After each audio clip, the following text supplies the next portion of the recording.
Hello दोस्तों, मैं रंजीत कुमार आप सभी लोग का स्वागत करते हैं अपने यूट्यूब चैनल आर के ऑफिशियल 392 में।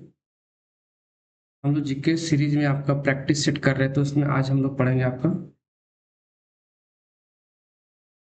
इंपॉर्टेंट कुछ क्वेश्चंस को करेंगे, ठीक है, जो प्रीवियस ईयर में पूछे गए हैं आपका। तो चलिए हम लोग शानदार सेशन की शुरुआत करते हैं।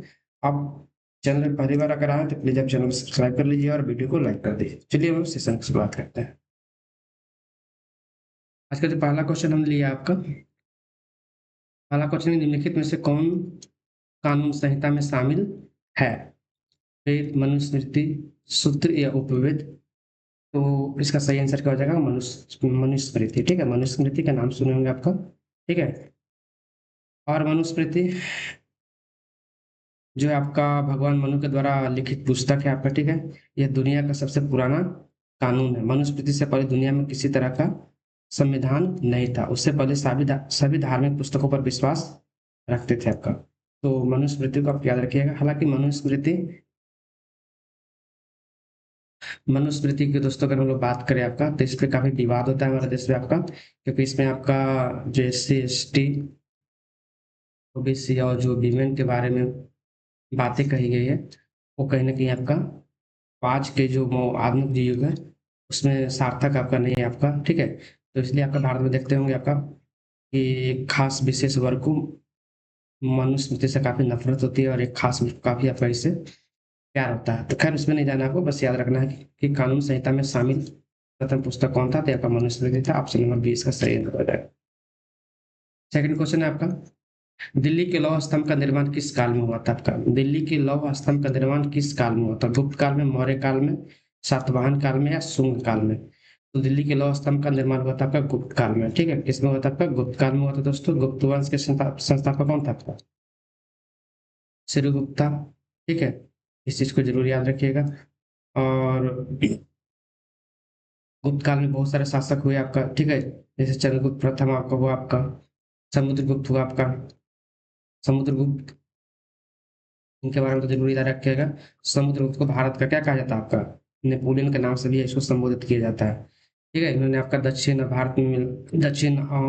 भारत और उत्तर भारत में कई राज्यों को विजेता मतलब कि जीत लिया था आपका। इसलिए इनको जो है आपका भारत का नेपोलियन की संज्ञा दिया जाता है। भारत के नेपोलियन की संज्ञा जो है समुद्रगुप्त को किसने दिया था? B S स्मिथ ने दिया था। ठीक है, तो इस चीज को भी आप याद रखिएगा कि एग्जाम में आपका आता है। ठीक है, मौर्य काल की अगर बात करें हम लोग, इसकी स्थापना किसने किया था आपका? हाँ, एक चीज और कि गुप्त वंश में एक और आपका चंद्रगुप्त द्वितीय।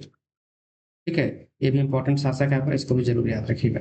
मौर्य काल की अगर बात करें आपका, ठीक है, तो इसकी स्थापना किसने किया था आपका? चंद्रगुप्त मौर्य ने किया था। और इस वंश में कौन कौन से शासक हुए चंद्रगुप्त मौर्य? आपका बिंदुसार हुआ आपका, और अशोक महान। ठीक है, हुए आपका। सातवाहन वंश की स्थापना किसने किया आपका? तो सिंपु ने किया था आपका। ठीक है, सातवाहन की स्थापना सिमुक ने किया था। और सातवाहन वंश की राजधानी कहाँ थी आपका? प्रतिष्ठान आंध्र प्रदेश में थी। और शुंग वंश की स्थापना किसने किया था? पुष्यमित्र शुंग ने किया था। ठीक है, तो ये चीज आप याद रखिएगा। इसके एक्सप्लेनेशन में देख लीजिए कि दिल्ली का लौह स्तंभ जो मेहरौली दिल्ली में स्थित है, ये विशाख दत्त कृत नाट्य दर्पण के अनुसार यह स्तंभ चंद्रगुप्त द्वितीय ने विजय उत्सव में लगवाया था आपका। यह 98% लोहा का बना हुआ है, लेकिन इसमें 1600 सालों से जंग नहीं लगा आपका। ये इसकी चमत्कारी है। तो ये सारा चीज आप इसमें याद रखिएगा। क्वेश्चन नंबर 3 है आपका कि आइंस्टीन को नोबेल पुरस्कार पाथ ब्रेकिंग अनुसंधान और किसके निगमन के लिए मिला था? तो आइंस्टीन को जो आपका नोबेल पुरस्कार जो मिला था आपका, ठीक है, नोबेल प्राइज जो मिला था आपका, वो किस लिए मिला था आपका? फोटो इलेक्ट्रिक इफेक्ट के लिए मिला था आपका। ठीक है, तो ऑप्शन 2 इसका सही आंसर हो जाएगा। फोटो इलेक्ट्रिक प्रभाव के लिए इनको दिया गया था आपका। तो इस चीज को याद रखिएगा। नोबेल पुरस्कार की कितने क्षेत्रों में दिया जाता है आपका? 6 क्षेत्रों में दिया जाता है आपका। किस किस में दिया जाता है? एक तो मेडिसिन में दिया जाता है आपका, एक केमिस्ट्री में दिया जाता है आपका, एक फिजिक्स में दिया जाता है। मेडिसिन, केमिस्ट्री, फिजिक्स में दिया जाता है। इसके अलावा इकोनॉमिक्स में दिया जाता है। इसके अलावा लिटरेचर में दिया जाता है आपका। तो कितना हुआ? 1 2 3 4, अच्छा हाँ, एक आपका पीस में दिया जाता है आपका। ठीक है, शांति के क्षेत्र में। तो टोटल 6 क्षेत्रों में दिया जाता है। शुरुआत में नोबेल पुरस्कार जो 5 क्षेत्रों में दिया जाता था आपका, ठीक है, लेकिन इकोनॉमिक्स में आपका 1969 में शुरू हुआ, बाकी आपका 1901 में शुरू हुआ था। ये सारा चीज भी आप याद रखिएगा। ठीक है, तो ऑप्शन 2 इसका सही आंसर हो जाएगा आपका। ठीक है, चलिए इसका एक्सप्रेशन देख लीजिए। फोटो इलेक्ट्रिक प्रभाव के लिए दिया गया था। अल्बर्ट आइंस्टीन ने फोटो इलेक्ट्रिक प्रभाव के नियमों की खोज किया था, जिसके लिए उन्हें 1921 में आपका नोबेल पुरस्कार से सम्मानित किया गया था। क्वेश्चन नंबर 4 है सर आपका कि महात्मा गांधी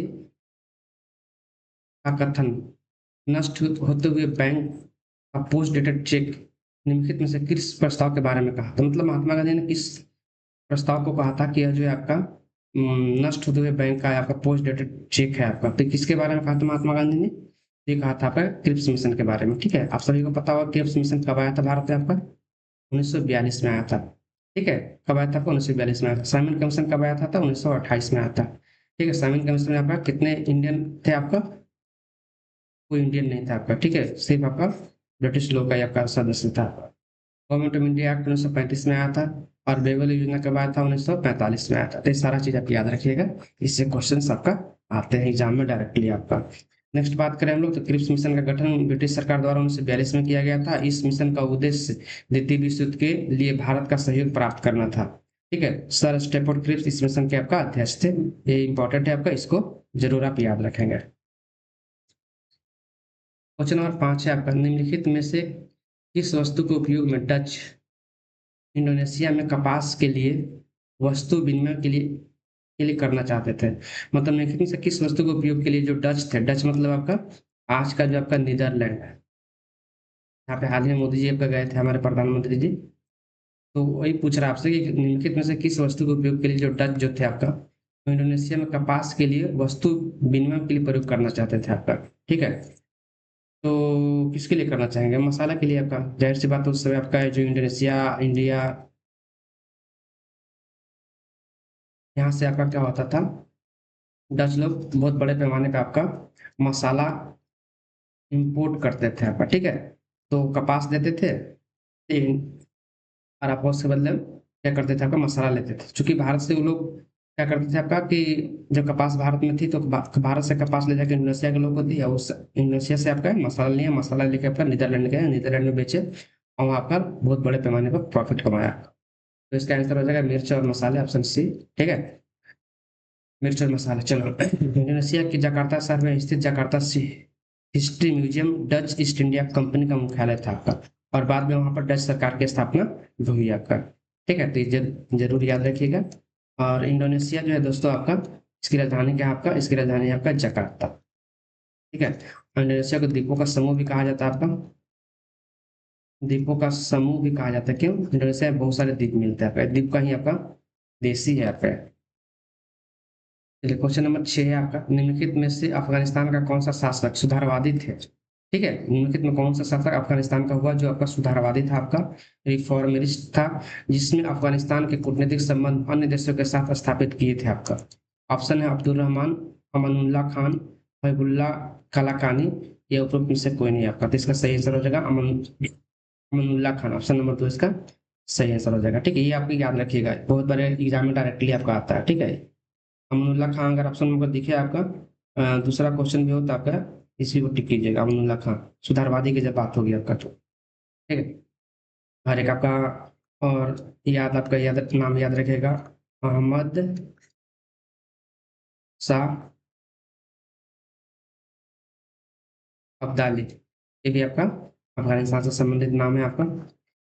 चलिए इस क्वेश्चन का देख लेते हैं, तो इसका आंसर हो जाएगा अमनुल्लाह खान। अमनुल्लाह खान 6 जून 1926 से 14 जनवरी 1929 तक अफगानिस्तान के शासक थे। उन्होंने अफगानिस्तान में शिक्षा, व्यापार, समान अधिकारों की व्यवस्था किया था। लेकिन फिलहाल आप जानते हैं कि अफगानिस्तान में जो आपका अफगानिस्तान में फिलहाल क्या आपका तालिबान का शासन है।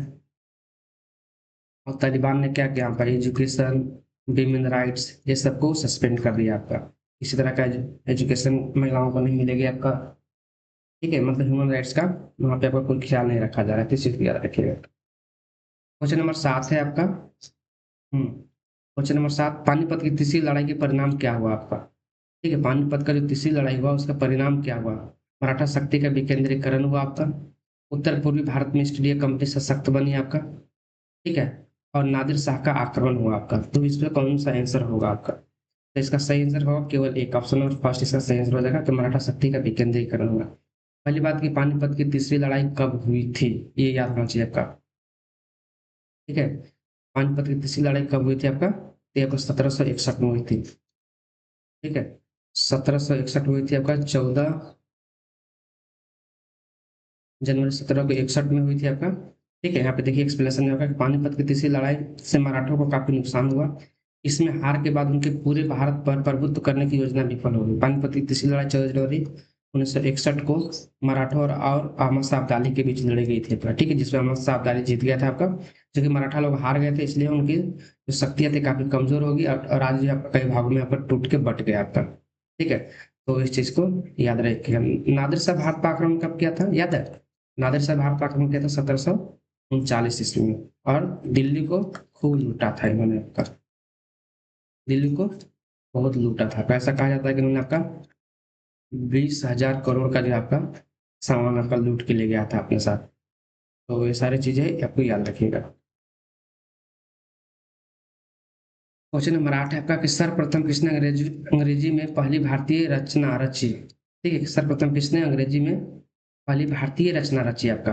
काशी प्रसाद घोष, रामचंद्र विद्यावगीस, कृष्ण मोहन बनर्जी या हरिनंदन।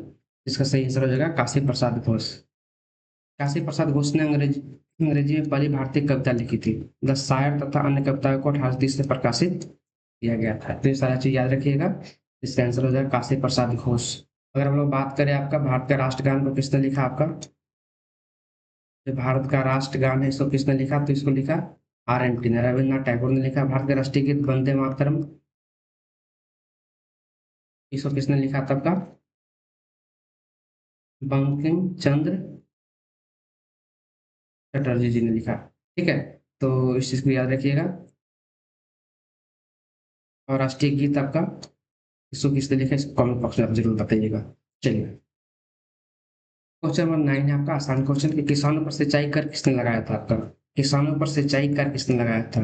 हु इम्पोज्ड आपका एग्रीकल्चर टैक्स। ठीक है, इरिगेशन टैक्स। ठीक है, टू इंडियन फार्मर्स आपका किसने लगाया था आपका? मोहम्मद बिन तुगलक, फिरोज शाह तुगलक, अलाउद्दीन खिलजी या इनमें से कोई नहीं आपका। तो सिंचाई कर किसने लगाया था? FST लगाया था आपका। ठीक है, तो ऑप्शन नंबर 2 इसका सही आंसर हो जाएगा। FST लगाया था, फिरोज शाह तुगलक लगाया था आपका।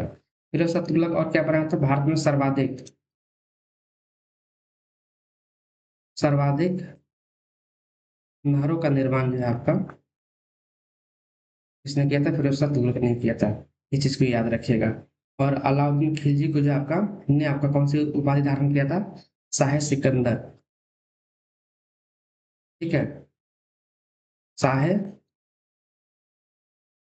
सिकंदर की उपाधि में धारण किया था, मतलब अपने को सिकंदर से तुलना किया था, जैसे दुनिया जीतना था इसको आपका। तो इम्पोर्टेंट है। और अलाउद्दीन खिलजी ने कुछ और चीजें किया था, जैसे इसने आपका बाजार नियंत्रण प्रणाली शुरू किया था। ठीक है, घोड़ा दागने और हुलिया लिखने की प्रथा को शुरू किया था। इंपॉर्टेंट एग्जाम्स में आपका पूछा जाता है। इन्होंने आपका अस्थाई सैनिकों को रखना शुरू किया था। तो इंपॉर्टेंट है, अलाउद्दीन खिलजी के बारे में याद रखिएगा। ठीक है, मोहम्मद बिन तुगलक की अगर बात करें दोस्तों, तो मोहम्मद बिन तुगलक क्या था आपका? इसको रक्त पिपासु के नाम से जानते हैं। ठीक है, और ये आपका सुलेखन में निपुण था। सुलेखन में निपुण था। और ये आपका सर्वाधिक शिक्षित शासक था। लेकिन इसकी सारी योजनाएं क्या हुआ आपका? मोहम्मद बिन तुगलक का फेल हो गई। कोई भी योजना इसका आपका सफल नहीं हो पाया। तो ये सारी चीज याद रखिएगा। क्वेश्चन नंबर 10 आपका कि मुगल राजा शाह आलम द्वितीय, ठीक है, शाह आलम द्वितीय का असली नाम क्या था आपका? तो शाह आलम द्वितीय का असली नाम क्या था आपका? अली गौहर। ठीक है, कहानी सुनेंगे बिहार वाला आपका, अली गौहर। तो इसका सही आंसर हो जाएगा अली गौहर। मुगल राजा शाह आलम द्वितीय का असली नाम क्या था आपका? अली गौहर था। ठीक है, तो ये मेरा लेक्चर आपका, मेरा ये वीडियो आपको कैसा लगा कमेंट बॉक्स में लिख के जरूर बताइएगा। ठीक है, वीडियो को पसंद आया तो प्लीज उसको लाइक कर दीजिए, और चैनल को सब्सक्राइब नहीं किया तो प्लीज आप चैनल को सब्सक्राइब कर लीजिए। मिलते हैं अगले वीडियो में, तब तक के लिए आपका धन्यवाद।